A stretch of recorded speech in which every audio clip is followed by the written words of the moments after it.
Had the arrangement, so it was very quick, the recording process, once we'd found Boz. Mick Ralphs, the legendary guitarist and founding member of Bad Company and Mott the Hoople, has tragically passed away at the age of 81. A quiet giant of British rock, Ralphs gifted the world with unforgettable melodies that defined an era. Throughout the 1970s, his songwriting left an indelible mark on rock music. He penned timeless classics like Can't Get Enough, Ready for Love, and co-wrote Feel Like Makin' Love, tracks that became anthems for a generation and remain staples on classic rock airwaves to this day. As a founding figure in two of the UK's most iconic bands, Ralph's influence extended beyond music. It became a cultural heartbeat. His passing was confirmed on June 24, 2025, through an official statement by Bad Company. Sadly, after performing his final show at London's O2 Arena in 2016, Ralphs suffered a major stroke. He spent the last 9 years of his life bedridden, far from the spotlight, yet ever present in the hearts of fans and fellow musicians. Though silenced by illness, his legacy only grew stronger. This November, he will be posthumously inducted into the Rock and Roll Hall of Fame, a lasting tribute to his immeasurable contribution to music. At the time of his passing, his estimated net worth stood at $10 million.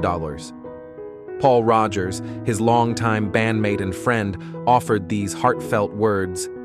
"My heart just hit the ground. He was my friend and songwriting partner." In quiet sorrow, we remember a man whose music shaped lives and whose strength endured far beyond the stage. If this tribute moved you, please consider subscribing to honor his memory, to preserve his legacy, and to keep the music alive for generations to come.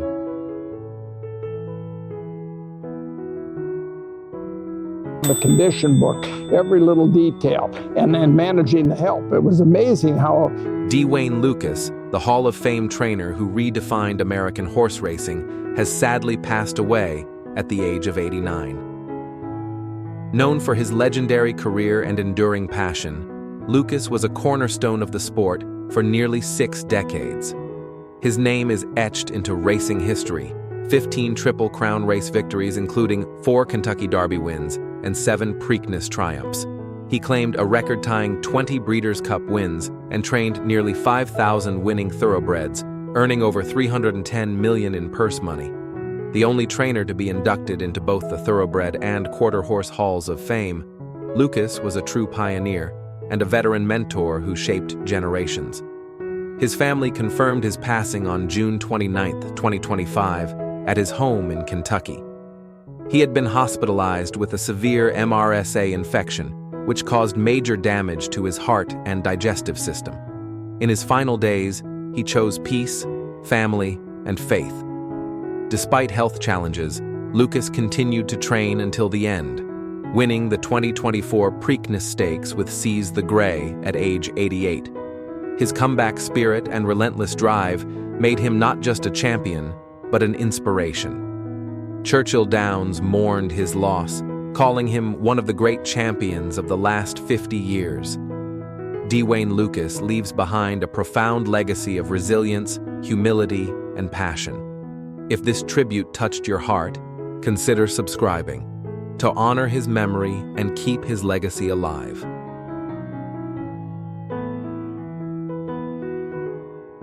Say at the beginning of rehearsal, the better the writer, the more you have to pay attention to the punctuation.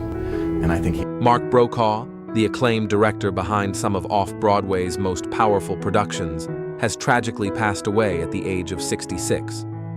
A guiding light of American theater, Brokaw died on June 29th after a battle with cancer, leaving behind a legacy that shaped generations of playwrights, actors, and directors.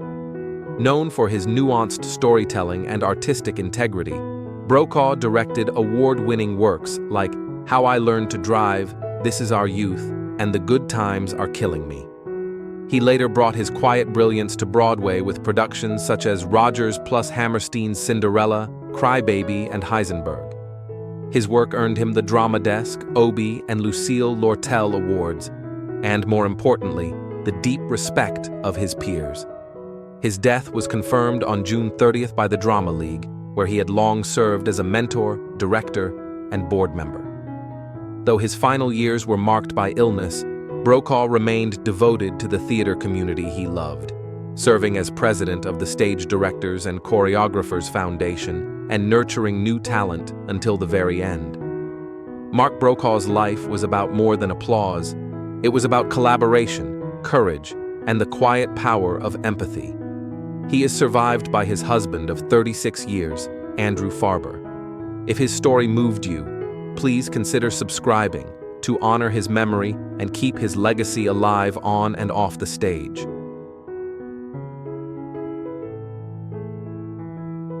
Weird how she comes in so strong. Brian Wilson, the visionary behind the Beach Boys' timeless sound, has tragically passed away at the age of 82. His family confirmed his death on June 11th, sharing heartfelt words. "We are heartbroken. Love and mercy." His passing follows a long battle with mental illness and, in his final years, dementia. Wilson was not just a member of the Beach Boys, he was their soul.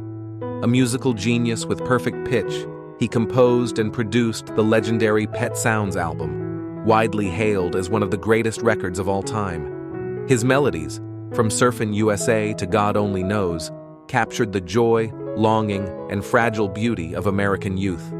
He redefined pop music with harmonies that echoed far beyond California's shores. Yet behind the brilliance was a man who wrestled deeply with mental illness, addiction, and personal loss. Diagnosed with schizoaffective disorder, Wilson spent decades in and out of treatment, but never lost the music within him.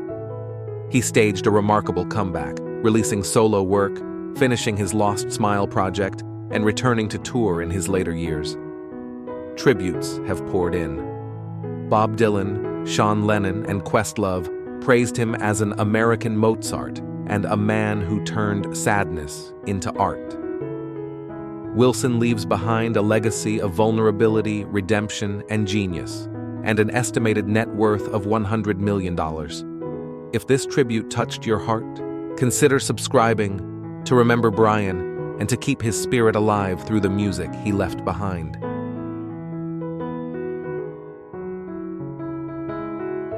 You bet. All right, my... Rick Hurst, beloved for his warm-hearted portrayal of Deputy Cletus Hogg on The Dukes of Hazzard, has sadly passed away at the age of 79. His death, described as unexpected, was confirmed on June 26th by his first wife, Candace Kinnicky, and fellow co-star Ben Jones. While the cause has not been disclosed, the news has left fans and colleagues alike in quiet mourning. Best known for his unforgettable charm in The Dukes of Hazzard from 1980 to 1983, Hurst brought light and humor to millions of living rooms. He reprised his role in later television movies and also appeared in classics like Steel Magnolias, The Karate Kid Part 3, and sitcoms such as On the Rocks, Chips, and The Wonder Years. Through it all, Rick embodied the spirit of a dedicated character actor with deep comedic timing. Though never in the spotlight, Rick's legacy lies in the hearts he touched. A fan favorite at conventions and meet and greets, he remained humble and generous, always ready with a gentle smile. His passing was felt deeply by his son, actor Ryan Hurst, and by a generation who grew up laughing with him. Rick Hurst may be gone, but his memory rides shotgun in the American story of small-town TV heroes. If his legacy meant something to you, please consider subscribing to help keep these memories alive for future generations.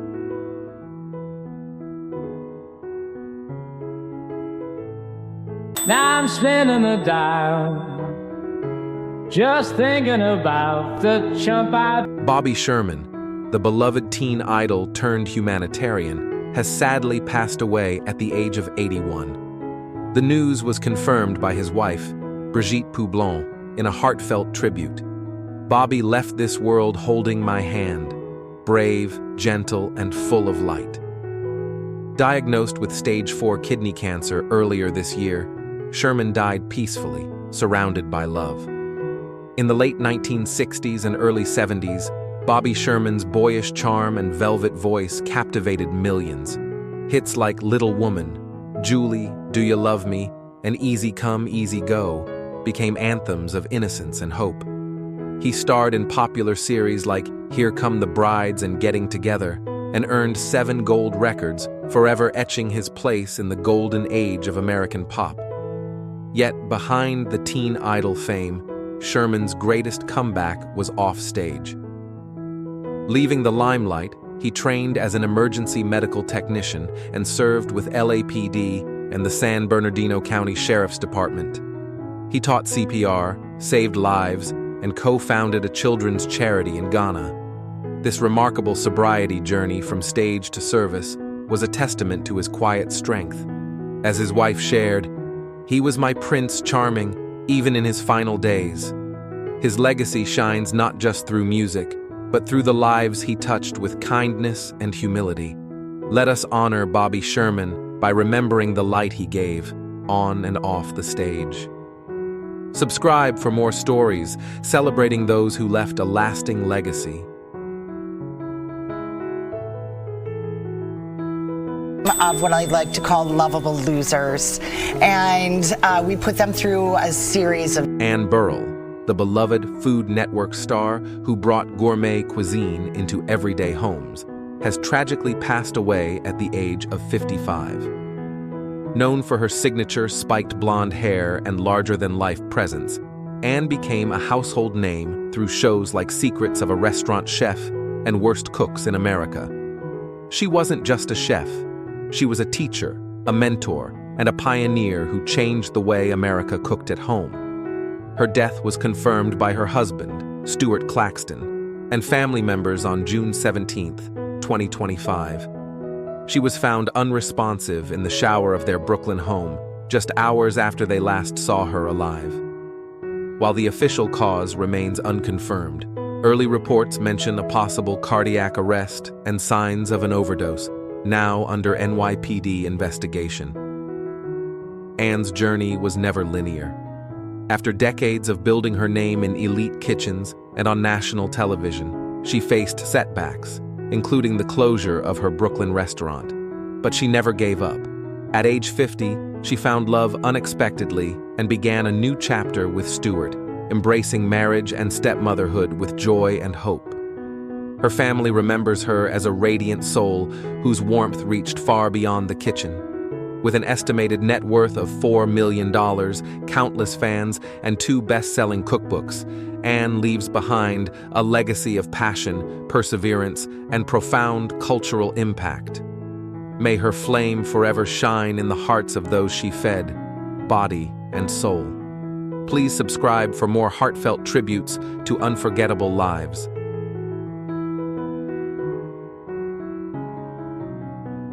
No, you are original. You are one of a kind. The film industry would be... How do you recover? When the world watches you fall. There's a moment in every great story where the hero falls, publicly, painfully, without mercy. And the question that lingers, heavy in the silence that follows, is simple. Can he ever come back? Brad Pitt once walked red carpets like he was born beneath the spotlight. But what few knew, beneath the tuxedos and camera flashes, was a quieter story. One not of perfection, but of persistence. A man not immune to mistakes, but molded by them.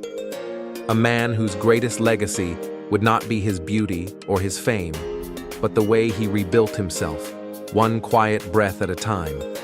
To understand the rise and fall of Brad Pitt, you have to go back to the beginning. Born in Shawnee, Oklahoma, in 1963 and raised in Springfield, Missouri, he was the eldest son of Jane and Bill Pitt. His mother was a school counselor. His father owned a trucking company. Discipline, faith, and a quiet sense of duty framed his early years. They were churchgoers, conservative, grounded. Brad grew up loving art, film, and architecture, but he didn't speak it out loud.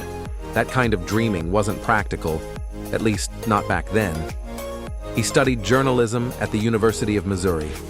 He was 2 weeks from graduation when something in him shifted. Without telling his parents, he packed up his Datsun and drove to Los Angeles. Hollywood was calling, and Brad, like many before him, answered without a plan. He worked odd jobs, including dressing up as a chicken for El Pollo Loco, took acting lessons at night, crashed on friends' couches.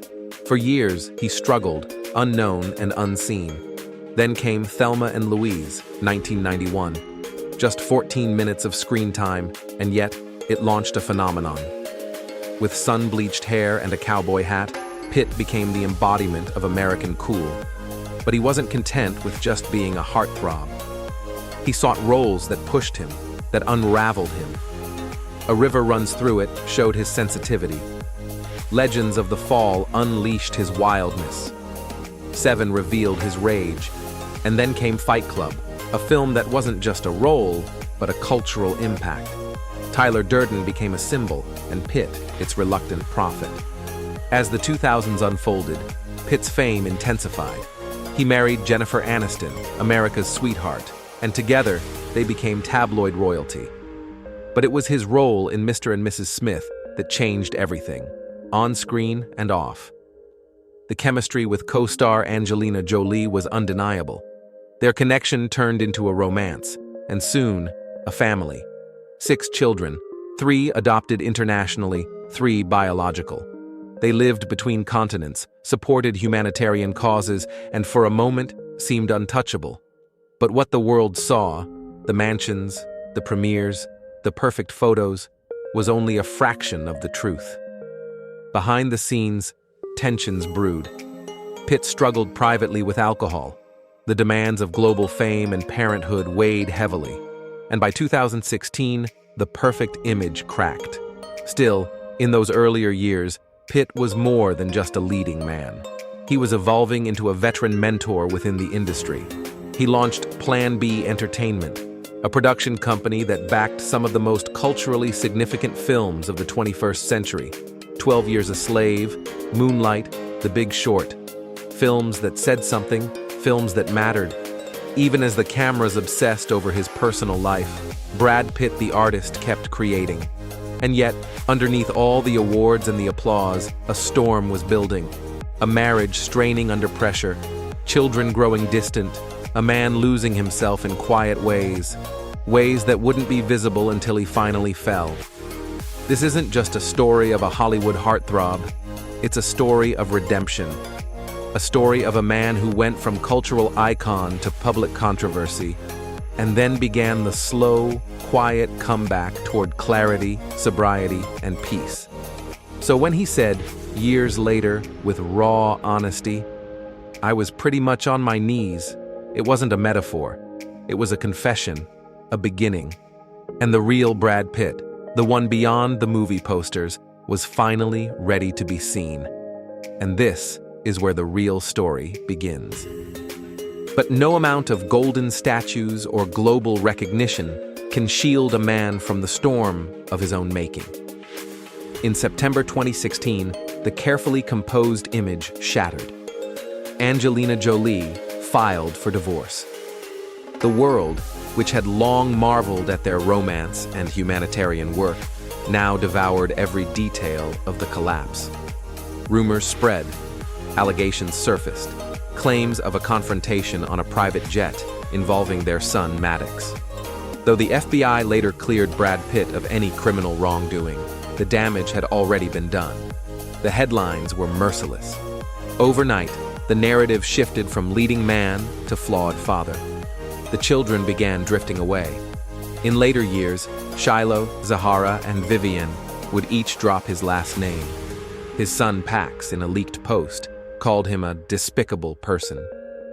And Brad, once the center of his own Hollywood dynasty, was suddenly on the outside, watching it all fall away. He admitted in a rare moment of public vulnerability, I was trying anything and everything, it was a difficult time. I needed rebooting. This was not just a soundbite, it was a breaking point. The man once celebrated for stoicism and charm was now confronting his own ghosts. Alcohol had become a crutch. Pitt later shared how he drank to escape, to numb the emotional noise. But the numbing stopped working. He joined Alcoholics Anonymous, a place where men sat in folding chairs and confessed quietly into the room. There were no cameras, no critics, just truth. It gives you permission to go, okay, I'm gonna step out on this edge and see what happens. And then I really grew to love it, he reflected years later. In that circle, stripped of fame, he wasn't Brad Pitt, the movie star. He was just Brad, one more soul trying to find clarity. He described the experience as really special, a place where laughter and pain existed side by side. He was shy at first, but soon found strength in sharing, in listening, in owning his story. Outside the meeting rooms, another war was brewing. The legal battle over Chateau Miraval, once a symbol of love, turned into a bitter lawsuit. Pitt accused Jolie of selling her share to a Russian billionaire without his consent, violating their agreement. Jolie, in turn, claimed he tried to force her into signing a non-disclosure agreement to silence past abuse. He denied the accusation. The vineyard, once intended for their children, had become a battleground. Emails surfaced. One from Jolie read, "I've been hurt by decisions that have been made that show no interest in sharing the business or changing it fundamentally into something that would be healthier for our children. It wasn't just about wine. It was about memory, meaning, control, and what happens when a shared dream dies." Amid the legal chaos and public fallout, Pitt turned inward. He stopped running from his reflection and started living with it. He began sculpting in his spare time, sometimes spending days alone in his studio, hands covered in dust, letting the stillness speak. He surrounded himself only with old friends, people who knew the boy from Missouri before the legend took over. He listened to jazz, read poetry, wrote quietly, refused to chase relevance. He once said with a quiet laugh, "I'm a stubborn guy, but when I mess up, I'm pretty good at owning it." It wasn't bravado, it was humility, a hard-won wisdom forged not in fame, but in failure. This was the sobriety journey no one predicted, a redemption story that unfolded not with a bang, but with soft, deliberate steps. He didn't shout his recovery from rooftops. He lived it in small ways, private choices, and quiet defiance of the chaos. Even love, when it returned, did so gently. Inés de Ramón entered his life not as a red carpet moment, but as a companion who had known her own heartbreak. Their relationship, begun in 2022, unfolded away from tabloids. Friends described her as calm, kind, uninterested in fame. She came into Brad's world when everything else felt fragile, and slowly, that world began to steady. He called her the perfect match, a soft anchor in a sea he had once drowned in. As the years passed, Pitt's legacy began to shift. It was no longer built only on box office numbers or magazine covers. It was being rewritten in his absence from the spotlight, in his commitment to self-accountability, in his willingness to heal, in his ability to keep going. Because sometimes, the greatest comeback is not returning to who you were, but becoming who you were always meant to be. Now, in his early 60s, Brad Pitt walks a little slower, speaks a little softer, but carries more clarity than ever. The once untouchable leading man now chooses solitude over spotlight, sincerity over spectacle. And in that quiet, a new kind of legacy has taken shape, not in box office numbers, but in the life he's slowly rebuilt, brick by brick. He lives simply. His mornings are unhurried. He listens to jazz records. Old Miles Davis vinyls echo through his Los Angeles home.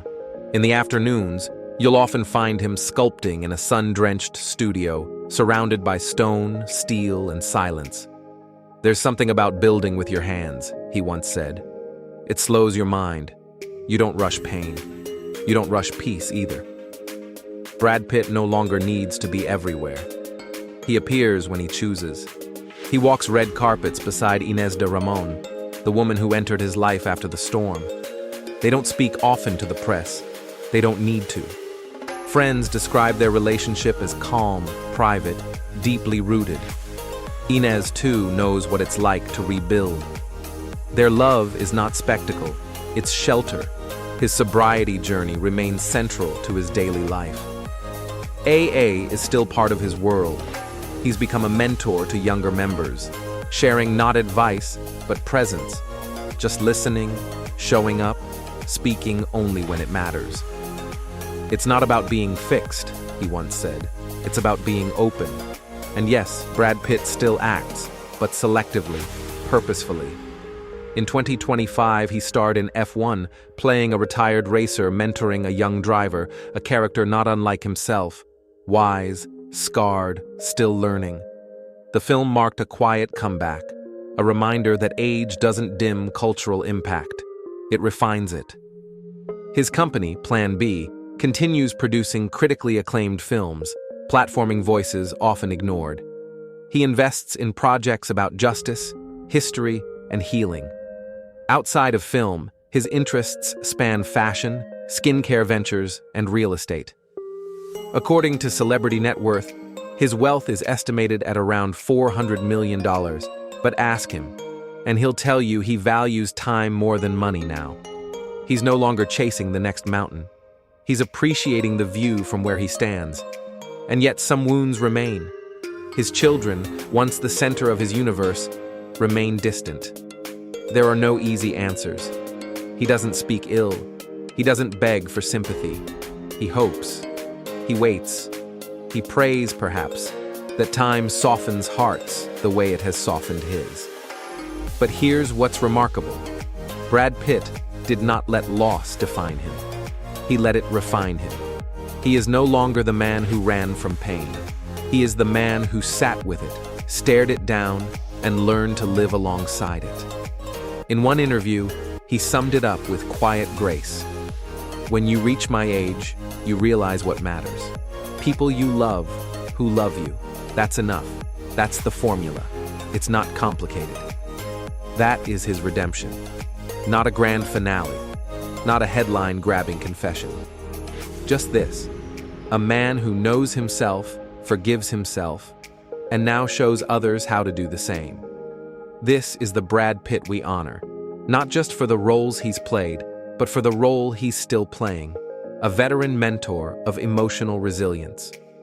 A living reminder that your worst day is not your last chapter, that a broken heart still beats, that a quiet life can be the most powerful kind of comeback. If you've ever been moved by a Brad Pitt performance, or felt understood by a character he brought to life, tell us in the comments. What film changed you? What moment stayed with you? And if you, like Brad, have ever stood on shaky ground and chosen to begin again, this story is yours too. This is not the end. It's just a softer, slower, more honest second act. Subscribe to our channel to honor the legacy of those who remind us falling is human, but rising quietly, that's art.